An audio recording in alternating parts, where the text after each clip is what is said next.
नमस्कार दोस्तों, मैं उम्मीद करती हूँ आप लोग सेफ होंगे, सुरक्षित होंगे जहाँ भी होंगे। दोस्तों, आपको पता ही चल गया होगा कि भारत में क्या चल रहा है। एक बहुत बड़ी खुशखबरी है उन लोगों के लिए जो लोग टीका के खिलाफ हैं, जो लोग नहीं लेना चाहते हैं, उनके लिए बहुत बड़ी खुशखबरी है। देखिए, ये हर किसी के मर्जी के ऊपर निर्भर करता है, आपकी इच्छा पे निर्भर करता है कि आप टीका को लेना चाहते हैं या नहीं लेना चाहते हैं। लेकिन भारत में कुछ ऐसा हो रहा है कि जबरदस्ती हो रही है, कुछ ऐसी सिचुएशन क्रिएट की जा रही है कि आप नौकरी नहीं कर सकते, आपको एकदम ही बाइकआउट कर दिया जा रहा है। बहुत आपको मतलब ऐसी मजबूरियां आपके सामने रख दी जा रही हैं कि आपको वो टीका लेना पड़ रहा है किसी वजह से।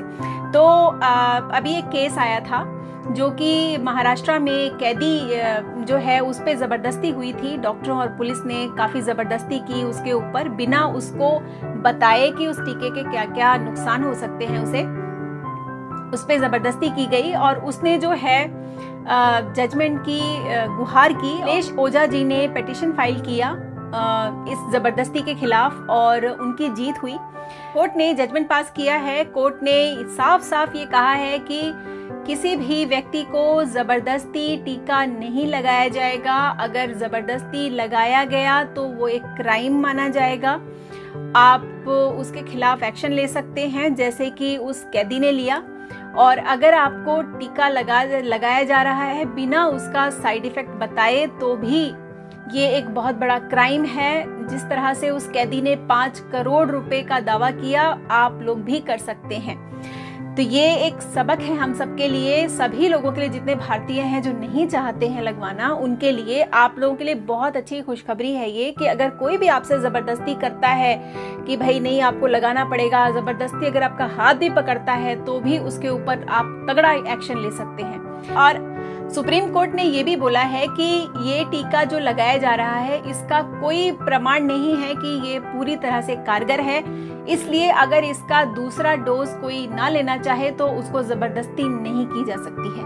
मतलब अगर आपने पहला डोज ले लिया है और दूसरा डोज आप नहीं लेना चाहते हैं तो ये आपकी इच्छा पे पूरी तरह से निर्भर करता है, ये आपके ऊपर है। वैसे भी आपको बता दें, भारत में लगभग 70 से 80% लोग जो हैं वो इम्यून हो चुके हैं। सुप्रीम कोर्ट ने एक बहुत बड़ी पावर जो है वो जनता के हाथ में दे दी है। सुप्रीम कोर्ट ने ये भी फैसला लागू किया है कि अगर टीका लगाने के बाद किसी की मृत्यु हो जाती है तो सेक्शन 302 लगा करके जिसने वो टीका लगाया है उस व्यक्ति को उन पर मर्डर का चार्ज लगेगा।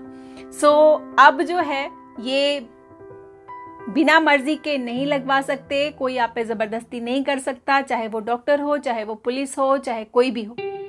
अब आपकी पूरी इच्छा है, आप अपने इच्छा के मालिक खुद हैं। सो अब कोई डरने की जरूरत नहीं है।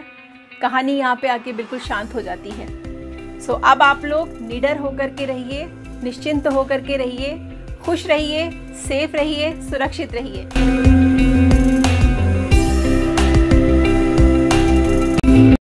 संदीप यादव, एडवोकेट, प्रतिनिधि, चेयरमैन नगर पालिका फरूखनगर संदीप यादव हूँ। विनर में अपील भी करता हूँ कि कोरोना महामारी अभी से गई नहीं है। अभी आप लोगों को मास्क और 2 गज की दूरी रखना बहुत ज़रूरी है। सावधानी रहें, सुरक्षित रहें। धन्यवाद।